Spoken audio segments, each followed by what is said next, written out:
And sometimes the transformations are monstrous within these stories, but I hope they always feel right.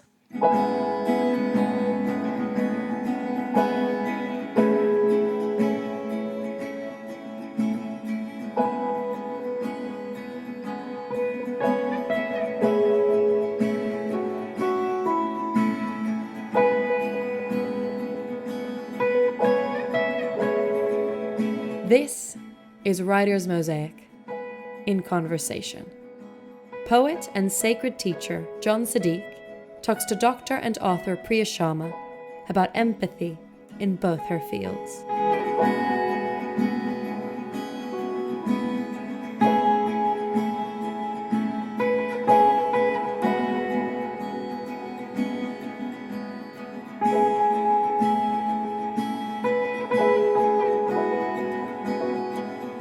Hey Priya, welcome to Writer's Mosaic. It's absolutely wonderful to have you here. Thank you for joining us to talk about your work and your creative journey. John, it's lovely to be here. Gosh, there's so much to talk about with you, which is quite incredible, with you being a doctor and a writer of these dark, fairy tale-y, sort of twisty things in kind of relatively short forms, in short stories and in novellas. I found myself absolutely fascinated because it's been, for me personally, been such a long time since I've read this kind of writing. And yet it does kind of remind me of things that I used to love to read when I was a teenager. So you got my teenager very excited, but I found myself really interested in the interface, really, between you being a writer and a doctor. I mean, which came first, the writer or the doctor? Do you know what? I think the reader came first, Ah, to be honest, before any of that, any of those interests. I think, I've been really lucky in that I grew up at a time when, public libraries were amazing spaces. And I think they are still now the ones that have survived because they've had to evolve. But I definitely was always surrounded by stories and fortunate to have a family who were very nurturing of that because they loved that as well. So, regular trips to the library, books were always a treat. Stories were something to be valued that were, were always important. So I think that always led on to me being interested in wanting to write. And I think being creative was always part of my childhood. But then I really loved science as well. So I think it's very easy as a if you're quite academic to be pushed into academic fields, not necessarily by my family, but that was something I always enjoyed as well. I think medicine's always been interesting because that's full of stories as well. It's full of people's stories. But I didn't actually start writing till really properly till I was in my late 30s. It's weird, it took me a long time to give myself permission to do that. this is interesting. You say you didn't give yourself permission for that. It sounds like there was a kind of an energy moving underneath within you that kind of felt that it had to go in that direction. Where did you feel that was coming from? From the reading, trying to express itself through you to kind of create new, or what? Yeah, I think I got to a point where I just couldn't keep it in anymore. And I was reading people's work and thinking, gosh, I want to be able to do this. I was reading work by writers like Toni Morrison and Angela Carter and Laura Esquivel and Ian Banks, this whole sort of mix of things, because I've never really, I've never been good at staying within the lines in terms of life or reading. I've never felt married to one type of literature. I read horror, I read SF, but I also read literature, I read historical novels. But, the things that really moved me, I guess I was looking at it thinking, I want to do that. I want to be able to make people feel the way this makes me feel. Whether that's been successful or not, I don't know, but just the whole act of doing it. I wouldn't say it gives me pleasure because sometimes it's really difficult. And it perhaps makes me go to sort of darker places inside myself, or I'm very frustrated by it.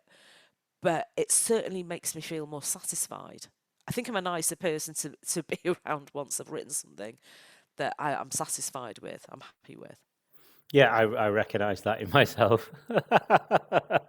Yeah, it's an interesting thing. The writer has to write, don't they? It's fascinating. So how did you make those first steps? What was the actuality of the creative journey sort of looking like? You've qualified as a doctor and so on, and you're kind of working in medicine, but then this kind of other thing is kind of coming through you. And so what do those first steps look like? They're very difficult, they're very tottering. There's a lot of falling over, What does that mean? What do you mean? Can you show us some specifics? a lot of very bad writing, a lot of very bad love letters to Angela Carter's short stories. I wouldn't say pastiches, but I think there was a lot of imitation. And I think we all perhaps imitate when we start to write the people that we love.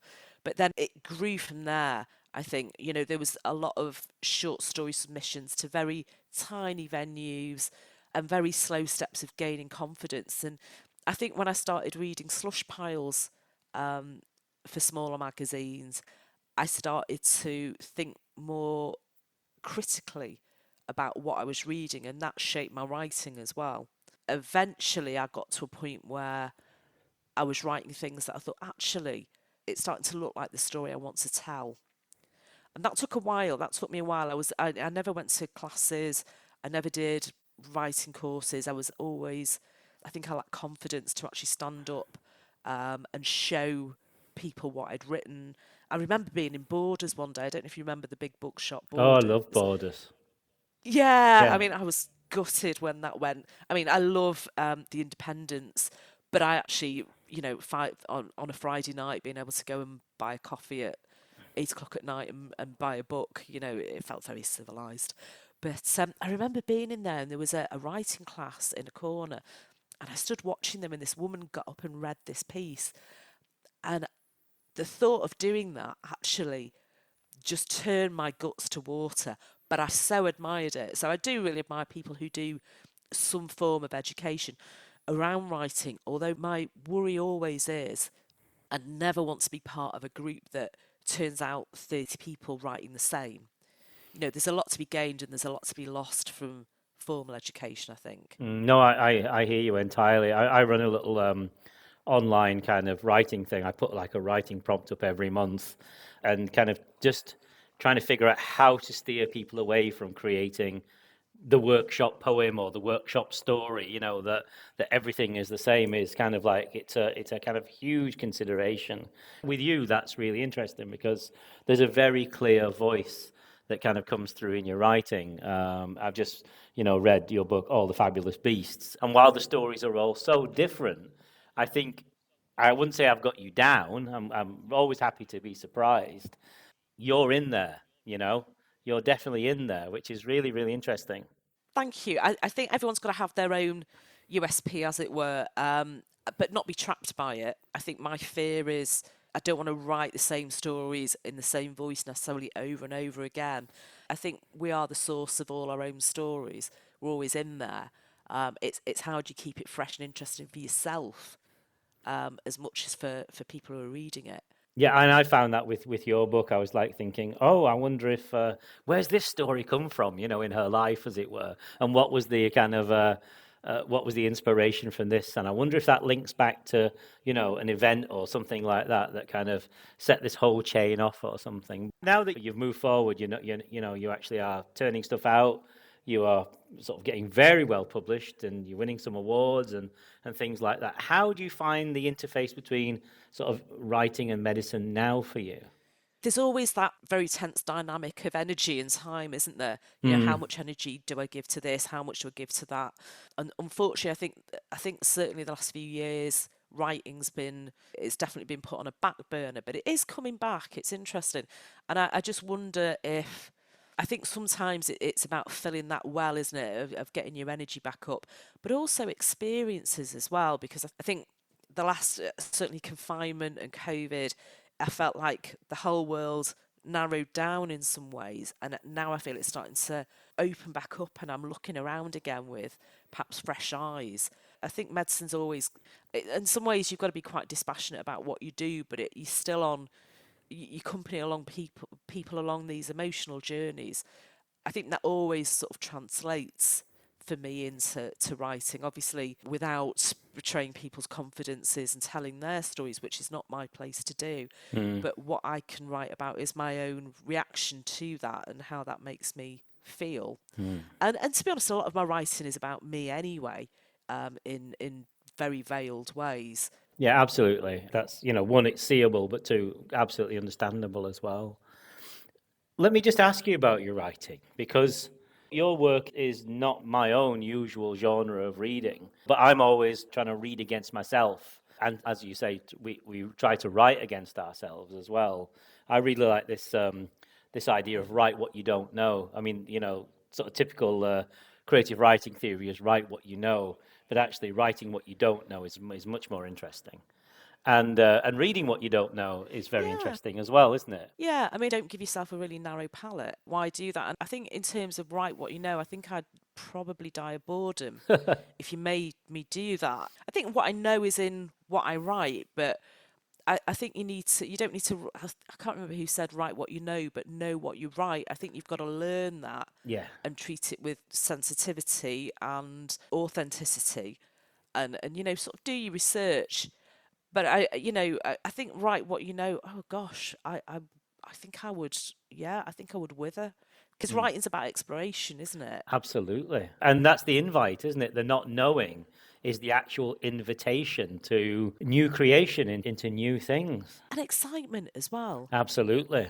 What Absolutely. excites you? Because if you're not excited about something and learning about something, how are you going to transmit that? I think on a subconscious level, we connect with different pieces of fiction, and it doesn't matter what the window dressing is. Mm. It doesn't matter what genre it is. It doesn't matter. I think if they feel something authentic and emotional in there, and someone who's got a good handle and understanding on what they're doing, they'll go on that journey with you. I think genres, it's a weird construct anyway, isn't it? There's so much room to kind of push everything, isn't there? So I want to come to Yeah. this because I'm kind of leading up to a big question about your work, actually, which is really around this willingness to not know and explore. And it was kind of, for me in your book, there's kind of, three stories kind of really kind of leapt at me: Crow Palace, Fabulous Beast, and Boomtown. But I found myself most stuck with the Crow Palace, I have to say. And I found Oh, something. thank you. Oh, and Boomtown just kind of really surprised me, actually, because it didn't go down where I thought it was going to go. Which is, I'm not going to say anything about them because I want people to read your book who listen to this. But I want to ask you about how many of your stories feature sort of transformation at their core. So, like in the Crow Palace, without giving too much away, people are not what they seem. And we find these kind of other dimensions to them. And there's transmogrifications, strange rituals, and things. And in some way, I found myself thinking about that old TV series. You remember Roald Dahl's Tales of the Unexpected? I found myself Yeah, thinking about that in very some way. much. I used to love that, but you're not like him. You're not borrowing from that, but that same thing is there. And then I find myself thinking about W.B. Yeats and, things like The Stolen Child Oh, and the thank you. transformation into things. And what am I trying to say with this is what draws you to explore this it's really wild what you're doing. But it's not new, is it? No, it's not I you, think but it's really no, it's rooted in all those fantasies and fables and origin myths, all the things that are really old that have been around for such, that they're part of our DNA. I absolutely believe that they're part of our pre-religious explorations of what the world is and what it means to be human. I'm interested in transformation and otherness, and I've used it in quite a literal way in this collection as a way of exploring human nature, what it means to be an outsider, how we transform ourselves in life. I mean, it's interesting because I didn't really see the obvious thread there, because they're only about half my short stories in that collection. But the editor that I worked with, Michael Kelly at Undertow Publications, was really clever actually.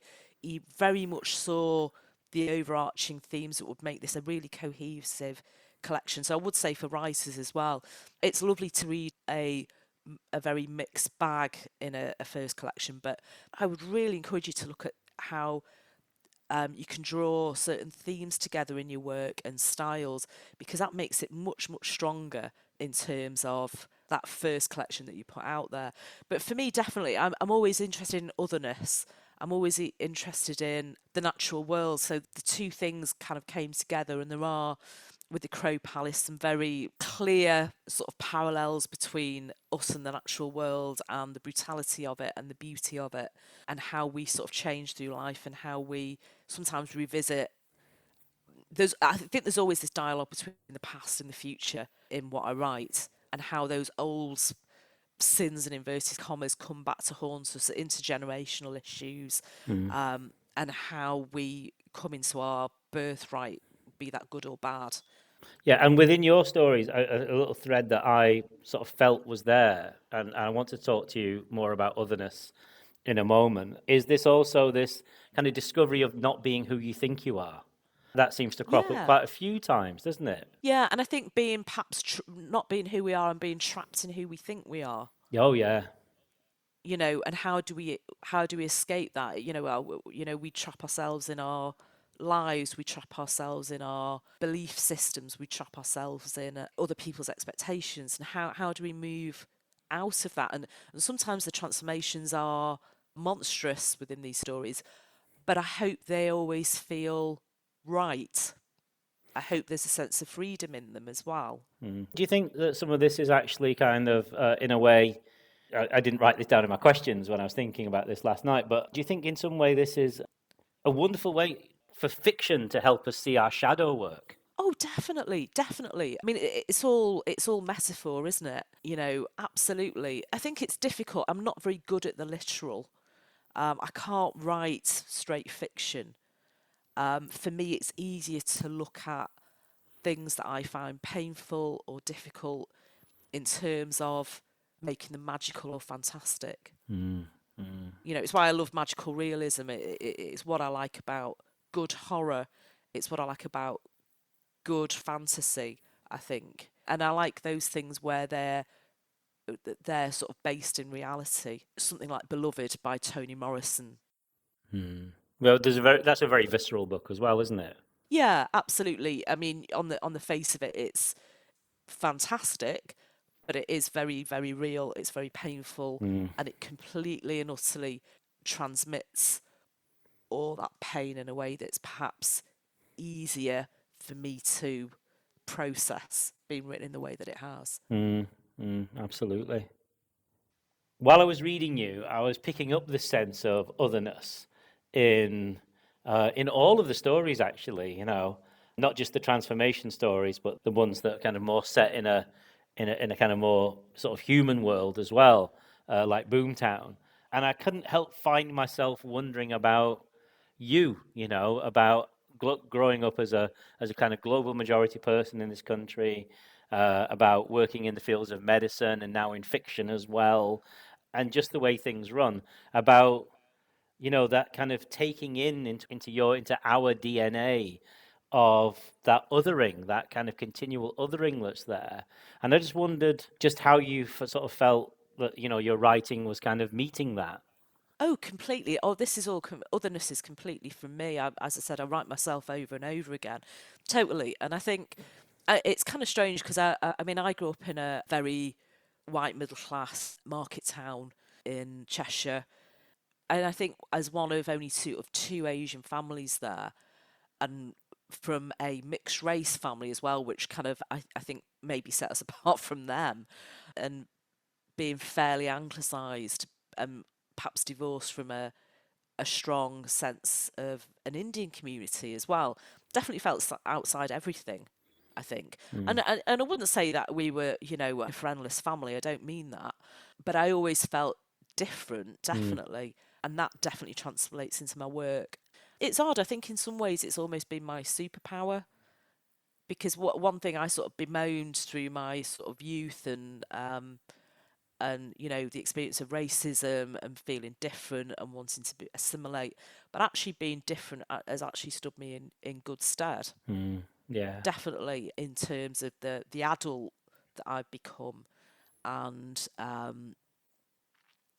my bloody mindedness about life and what I want to do and who I want to be. And the writing that I make now is very much rooted in that. And it's funny, I think, obviously when I then went off to university, then having a whole mix of different people from different walks of life, different places, different countries, that was a great experience. Everybody comes from very different backgrounds, socioeconomically, educationally, socially, all of those things. I think I've always had to sort of find my own place in life Mm. and find my people, whatever they may be.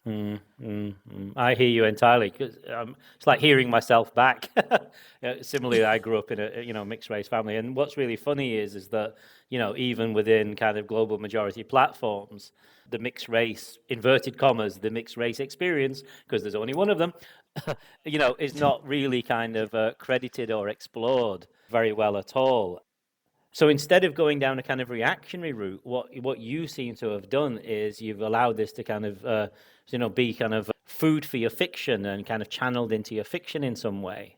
Oh, absolutely, absolutely. I'm quite happy to admit that, and it's quite interesting. I didn't realise I was doing it. It's a really small thing that somebody picked up on, but one of my characters in one of the stories is called Pippa, Mm. which was what I was called growing up till I was about sort of 12. It was given to me as I think my mum and dad thought they were trying to help me and called me Pippa because they thought other people would find it easier than my real name.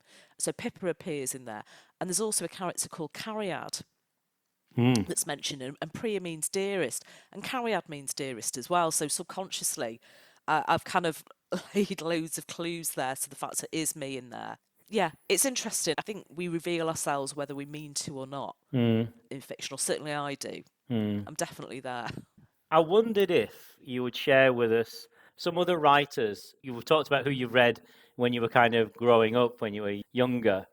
Who would you recommend to people now? Because your area of writing, it's not new to me, but it's not a familiar area to me. I was just thinking maybe for our listeners, they might be interested in reading you, but also who else, particularly global majority writers in this field, would be worth looking at this time. Oh gosh, there's absolutely loads. There's absolutely loads. Tade Thompson, Toby Ogundiran. I think Tade won a Hugo recently in the Wow. last couple of years. He's making really big waves in terms of SF. We've got Toby Ogundiran. He's got a book out with Undertow Publications, who are my publisher. That's coming very, very soon. There's a really interesting writer called Usman Malik, who has now I think he's recently won a World Fantasy Award for his collection. Should have looked this up beforehand. So what he's doing is really, really interesting. Within the small presses, there's a lovely press called Dead Ink Books based in Liverpool, who has got some really interesting work by writers like Lucy McKnight Hardy, which I thought was brilliant. She published a collection called Dead Relatives, which was great. Eliza Chan is doing really interesting work in SF. Yeah, I mean, there's a massive list, and a good sort. I think a good place to start if you're interested in genre is somewhere like Tor.com. They publish regular stories that are free online to read from writers all over the world. Oh, Isabel Yap from the Philippines. She Wow. published a really great collection. She's very good. I'd be interested to see what she does next in terms of novels. Oh gosh, the list is long, and I wish I could remember more just Oh, off the that's top of my great. head No, here. thank you. But Because recommendations is just like, the best thing ever, really. Having somebody who knows their stuff and is willing to share, oh, have a look at this and have a look at that. Because, literature sometimes seems like a kind of quite a closed sort of world, and we're pointed in certain directions, usually through commerce and so on. So to kind of see this wider view and have somebody kind of guide us through it is fantastic. Actually, there's one more question I wanted to ask you before we kind of head off, because you've been moving not necessarily away from short stories, but you've moved now into you've got a couple of novellas out. So you've got Orm Shadow, which came out a couple of years ago, and more recently Pomegranates. And I just wondered what this journey's like for you for moving into kind of longer form. How long's a novella these days? yeah, I think anything from sort of 20 up to about 35. roughly, depending. It's a bit of a movable feast, I think. But yeah, I think all my short stories are kind of the higher end. They all. I think my sweet spot's around sort of 8 to 10,000 words, and I think the novella for me is the way of tricking myself into perhaps moving up to the longer form in terms of a novel. But the thought of writing a novel scares me, so I'm doing it very very gradually via the novella. So I'm hoping to get up to a novel at some point fairly soon. Anyway, brilliant. I mean, I feel like a whole world has been opened up to me that I hadn't been reading since I was a teenager.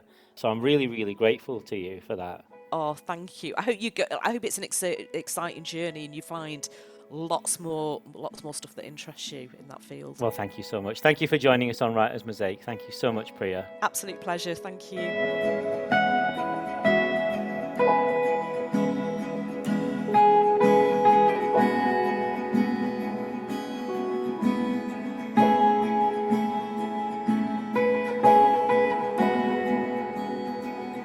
Priya Sharma was in conversation with John Siddique. To hear more writers, go to writersmosaic.org.uk.